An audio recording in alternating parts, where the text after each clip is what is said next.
ED Tamil நேயர்கள் அனைவருக்கும் வணக்கம். வாரம் நம்ம என்ன பார்க்குறோம்னா, ஈடி வெல்த்லேருந்து ஒரு அருமையான ஆர்டிக்கல் எடுத்து டிஸ்கஸ் பண்ண வரோம். அதே மாதிரி இந்த வாரம் மண்டே அன்னைக்கு திங்கட்கிழமை அன்னைக்கு ஈடி வெல்த் அப்படின்னு ஒரு ஆர்டிக்கல் ஒன்று வந்திருந்தது. ஈடி வெல்த் மேகசின்லேருந்து ஒரு பர்டிகுலர் ஆர்டிக்கல் எடுக்க போகிறோம்.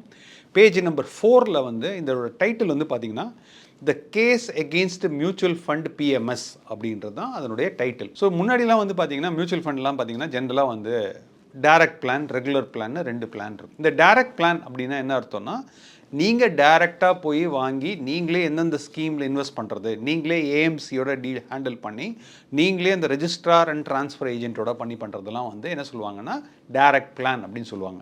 அப்படி இல்லைனாக்கா ஆப் வழியாக நீங்கள் இன்வெஸ்ட் பண்ணிங்கனாக்கா இந்த க்ரோ மாதிரியோ இல்லைனா $0 காயின் மாதிரியோ இன்வெஸ்ட் பண்ணிங்கன்னா இதெல்லாம் டைரக்ட் மியூச்சுவல் ஃபண்ட்ஸ் அப்படின்னு சொல்லுவாங்க. அப்படி பண்ணும்போது என்ன ஆகுது அப்படின்னு பார்த்தீங்கன்னா, லாஸ்ட் ஒரு 12 மந்த்ஸில் 15 மந்த்ஸில் 18 மந்த்ஸில் ஏன் ஒரு லாஸ்ட் 2 இயர்ஸ் பார்த்தா கூட என்ன ஆகுதுன்னா, அவங்களுடைய ரிட்டர்ன்ஸ்லாம் பார்த்தீங்கன்னா ஒன்று சிங்கிள் டிஜிட்டில் இருக்குது, அப்படி இல்லைனாக்கா மைனஸில் கூட இருக்குது, நெகட்டிவில் இருக்குது. யாரெல்லாம் பேலன்ஸ்ட் அட்வான்டேஜ் ஃபண்ட் ரொம்ப நல்ல ஃபண்ட் அப்படின்னு நினச்சி யாரெல்லாம் இந்த டேரெக்டில் போட்டிருந்தாங்களோ அவங்கெல்லாம் பார்த்தீங்கன்னா ஃபிக்ஸட் டெபாசிட் ரிட்டர்ன் கூட வரவே இல்லை. ஸோ இப்போ அதனால் டேரெக்டில் வந்த உடனே என்ன பண்ணுறாங்கனாக்கா, ஆஹா டேரெக்டில் வரலையே அப்படின்னு சொல்லிட்டு ரெண்டாவது பார்த்தீங்கன்னா ரெகுலர் மியூச்சுவல் ஃபண்ட், எங்களை மாதிரி ஒரு மியூச்சுவல் ஃபண்ட் டிஸ்ட்ரிபியூட்டர் இந்த மாதிரி பண்ணுறதெல்லாம் நாங்கள் கொடுக்குறதெல்லாம் ரெகுலர் மியூச்சுவல் ஃபண்டு கொடுத்துட்ருக்கோம். ஸோ இப்போ ரெகுலர் மியூச்சுவல் ஃபண்டு கொடுக்கும்போது என்ன ஆகிடும்னா, ஆட்டோமேட்டிக்காக ஒரு டிஸ்ட்ரிபியூட்டரோட ஃபீஸ் அதில் ஆட் ஆகிடும். இப்போ லிக்விட் ஃபண்டாக இருந்ததுன்னா ஒரு 5 பைசா வருஷத்துக்கு 5 பைசா மாதிரி இன்க்ரீஸ் ஆகும். டெட் ஃபண்டாக இருந்தால் 25 பைசா 30 பைசா 40 பைசா இன்க்ரீஸ் ஆகும். அதே மாதிரி ஈக்விட்டி ஃபண்டாக இருந்ததுன்னா அதுக்கு தகுந்த மாதிரி போகும். இப்போ பராக் பரிக் மாதிரி பார்த்தீங்கன்னா, பராக் பரிக் ஃப்ளெக்ஸி கேப் மாதிரி பார்த்தீங்கன்னா 35 பைசா 40 பைசா அந்த மாதிரி கொடுப்பாங்க. இதுதான் ஜென்ரலாக கொடுத்துட்ருக்கிறது. இப்போ ஆஃப் லேட்டாக ஒரு லாஸ்ட் ஒரு 1 இயராக பார்த்தீங்கன்னாக்கா இந்த பிஎம்எஸ் அப்படிங்கிற ஒரு சர்வீஸ் நல்ல பிரபலம் ஆகியிருக்கு. பிஎம்எஸ் அப்படின்னு பார்த்தீங்கன்னா அது என்ன சொல்கிறாங்கன்னா, போர்ட்ஃபோலியோ மேனேஜ்மெண்ட் சர்வீசஸ் அப்படின்னு சொல்கிறாங்க. செபி என்ன சொல்கிறாங்கன்னாக்கா, இந்த போர்ட்ஃபோலியோ மேனேஜ்மெண்ட் சர்வீசஸில் நீங்கள் ஒரு சர்வீஸ் எடுத்துக்கணும் அப்படின்னீங்கன்னா minimum ticket size 50 lakhs. So முன்னாடிலாம் பார்த்தீங்கன்னா கேட்டகரி 1, கேட்டகரி 2, கேட்டகரி 3 பிஎம்எஸ்ன்னு அப்படி இருந்தது. முக்கால்வாசி எல்லோரும் என்ன பண்ணுவாங்கன்னா, பிஎம்எஸ் பொறுத்த அளவுக்கு ஜென்ரலாக லார்ஜ் கேப்பில் இன்வெஸ்ட் பண்ணுவாங்க, மிட் கேப்பில் இன்வெஸ்ட் பண்ணுவாங்க, ஸ்மால் கேப்பில் இன்வெஸ்ட் பண்ணுவாங்க, மல்டி கேப்பில் இன்வெஸ்ட் பண்ணுவாங்க, எமர்ஜிங் செக்டர்ஸில் இன்வெஸ்ட் பண்ணுவாங்க.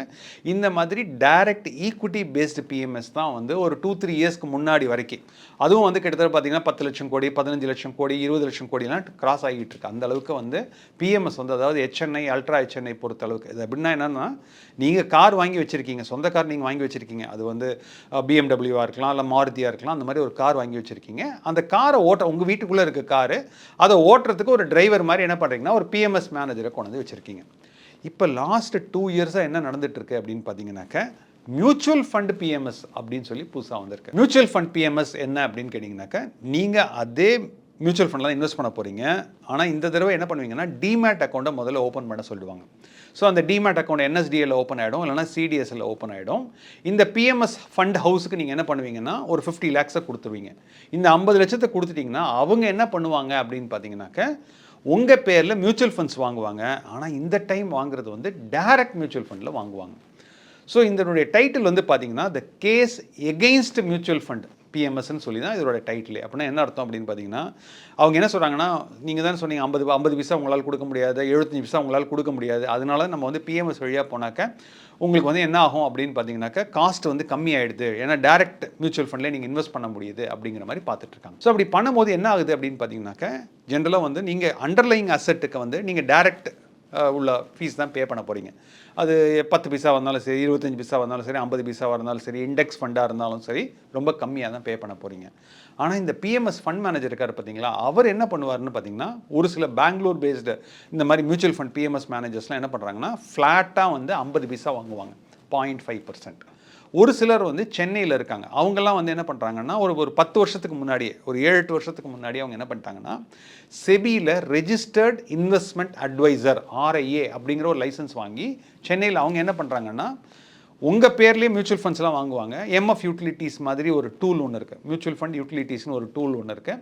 அதுக்கு ஆட்டோமேட்டடாக என்னென்ன அப்ரூவல் வாங்கணும், என்ன பண்ணணும், அதெல்லாம் செட்டப் பண்ணி வச்சுருப்பாங்க. அந்த மாதிரி பண்ணி வைக்கும்போது என்ன பண்ணுவாங்கன்னா, ஜென்ரலாக மியூச்சுவல் ஃபண்ட்ஸ் வாங்கி அந்த RIA கொடுத்துட்டு இருந்தாங்க 50 lakhs கீழே இருக்கிறவங்கலாம். அவங்க என்ன பண்ணிட்டு இருந்தாங்கன்னா ஃப்ளாட்டாக 1% சார்ஜ் பண்ணுவாங்க. அது லிக்விட் ஃபண்டாக இருந்தாலும் சரி, டெட் ஃபண்டாக இருந்தாலும் சரி.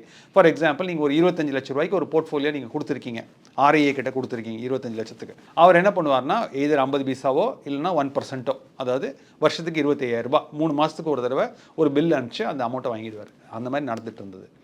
இப்போ என்ன பண்ணியிருக்காங்க அப்படின்னு பார்த்தீங்கன்னா 50 லேக்ஸுக்கு போயிட்டாங்க. இந்த மாதிரி 25 லேக்ஸ்லேருந்து 50 லேக்ஸ் போயிட்டு இப்போ என்ன பண்ணுறாங்கன்னா பர்சன்டேஜ் வந்து கம்மி பண்ணியிருக்காங்க. 0.5% கம்மி பண்ணிவிட்டு ப்ராஃபிட் ஷேர் அப்படிங்கிற அந்த ஒரு கான்செப்டும் கொண்டு வருவாங்க. ப்ராஃபிட் ஷேர்னா என்ன அர்த்தம்னா, ஒரு சமயம் நான் மியூச்சுவல் ஃபண்டில் இன்வெஸ்ட் பண்ணுறேன். மியூச்சுவல் ஃபண்டில் ஒரு சில டைமில் ஒரே வருஷத்தில் 25% ரிட்டர்ன் வரும், 30% ரிட்டர்ன் வரும். ஃபார் எக்ஸாம்பிள் ஜென்ரலாக வந்து பார்த்தீங்கன்னா கோவிடுக்கு அப்புறம், அதாவது 2020 மார்ச் 2020க்கு அப்புறம் ஒரு 3 மாதம் கீழே விழுந்துச்சு.